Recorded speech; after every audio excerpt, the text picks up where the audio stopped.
A silent courtroom, the air thick with tension. A black woman, dressed in an impeccable suit, enters with the confidence of someone who knows she belongs there. But a police officer, blinded by prejudice, stops her, ignoring her FBI badge.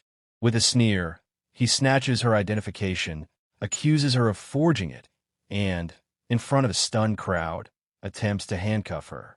What he doesn't know is that in just 7 minutes, his world will crumble under the weight of the truth she holds.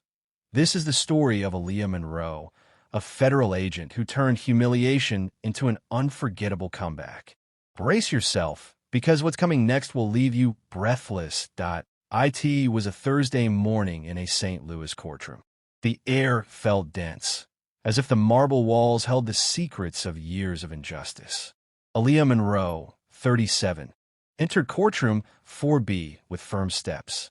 Her perfectly tailored black suit whispered authority. In her hand, a brown leather briefcase held a USB device containing evidence that could set the system ablaze: recordings, testimonies, and videos exposing police corruption. That day, she wasn't just a witness. She was the spark that would ignite a hidden truth. Aaliyah had grown up in Birmingham, Alabama, where silent strength was learned on kitchen floors and sidewalks, not in classrooms. Her mother worked double shifts at a hospital, and her father disappeared before she turned 12.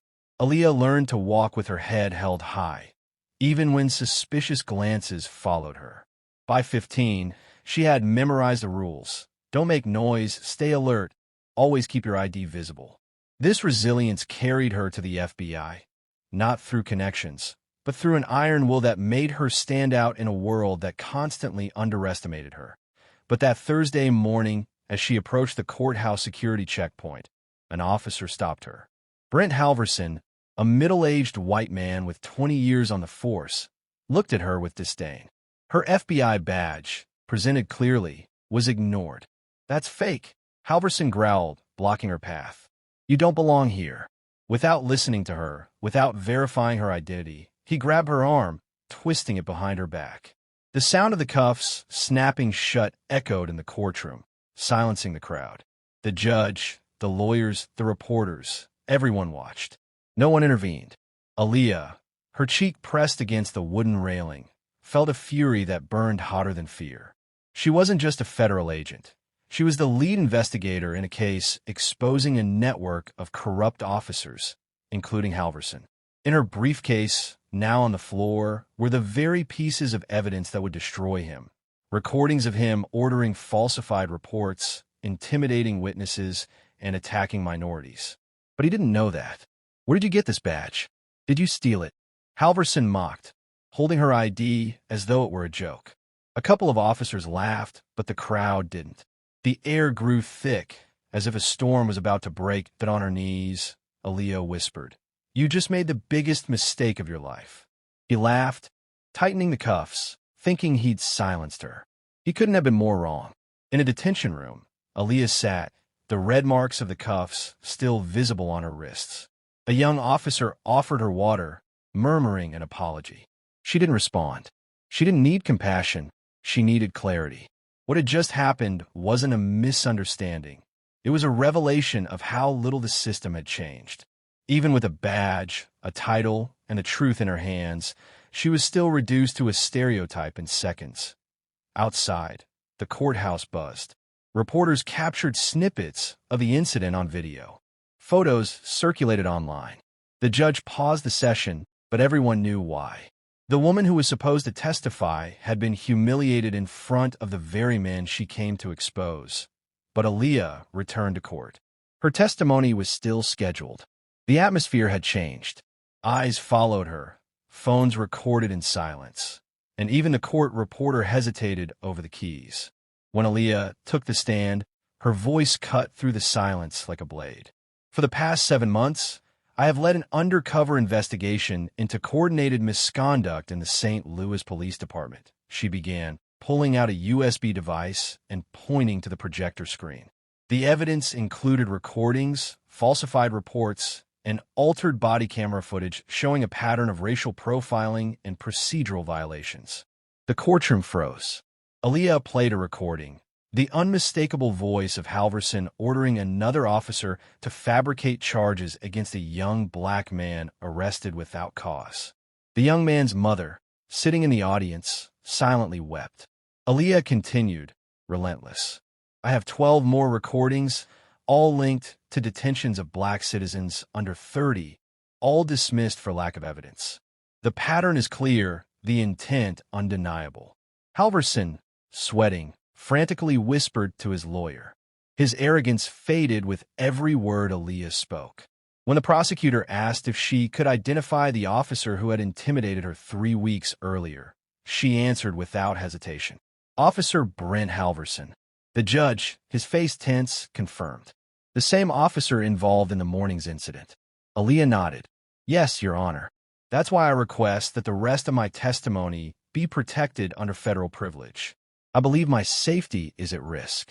The judge agreed, and the atmosphere in the courtroom shifted. Halverson was no longer a figure of authority.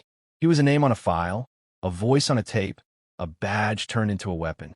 The next day, Aaliyah returned to the courtroom in the same suit, the same briefcase, but with a different energy. The reporters had tripled, cameras flooded the scene, and the entire city was watching. Halverson entered disheveled, chewing gum to hide his nerves. His confidence had evaporated. Aaliyah, however, was ready to close the circle. The judge announced a federal motion to declassify new files. Aaliyah took the floor. I filed an emergency motion this morning, authorized by my FBI supervisor. It includes the declassification of new evidence and a request for immediate disciplinary action against Officer Brent Halverson. She pulled out a second USB device, marked with red tape. It contained 26 minutes of audio from a confidential source who worked under Halverson's orders, detailing instructions to manipulate reports, pressure subordinate officers, and silence citizens. Halverson screamed, "This is a lie. It's a setup."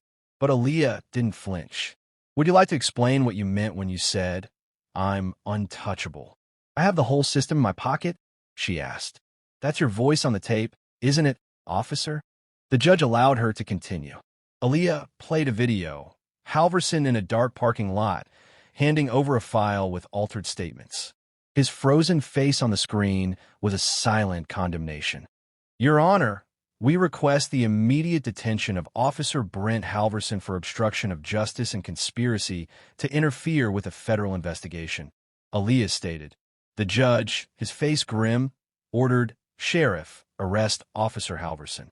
Incredibly, Halverson stammered, "You believe her, not me?" But no one defended him. The cuffs snapped on his wrists, the echo serving as a final punctuation. Aaliyah stepped close enough for him to hear. You didn't think I'd have a last word, did you? The case didn't end with Halverson. Aaliyah, alongside her attorney Natalie and the remorseful officer Daniel Ruiz, uncovered a corruption ring that stretched beyond St. Louis. They reopened a 5-year-old case involving a young officer who had tried to expose abuse and was found dead, officially a suicide, but with inconsistencies pointing to murder. That case led to the investigation, and Monroe, a federal force, exposed systemic patterns of abuse nationwide. Ruiz testified publicly, inspiring reforms in whistleblower protections. Natalie became an unstoppable force in court. Halverson was convicted on multiple charges. His fall became a symbol that no one is above the law. Aaliyah, promoted to a senior position in the FBI, rewrote policies and trained a new generation of agents. But she never forgot the cost, the sleepless nights, the threats, the glances that followed her point one afternoon. In Birmingham, sitting in her mother's house, Aaliyah touched an old photo of her father. Her mother, tears in her eyes, said, "He'd be proud of you." Aaliyah didn't respond, but for the first time in years, she took a deep breath, letting the weight lighten, if only for a moment. This is not just Aaliyah's story. It's a call to all of us. What would you do if the system tried to silence you? Would you speak out, even when it was uncomfortable? Would you listen to those who finally find the courage to break their silence? Justice doesn't come with applause or trophies. It comes with scars, sleepless nights, and the simple, radical act of doing what's right over and over again. Aaliyah showed us that one voice can change everything. Now it's your turn. Share in the comments what you would have done in her place. What does this story mean to you? Subscribe for more stories that transform pain into purpose.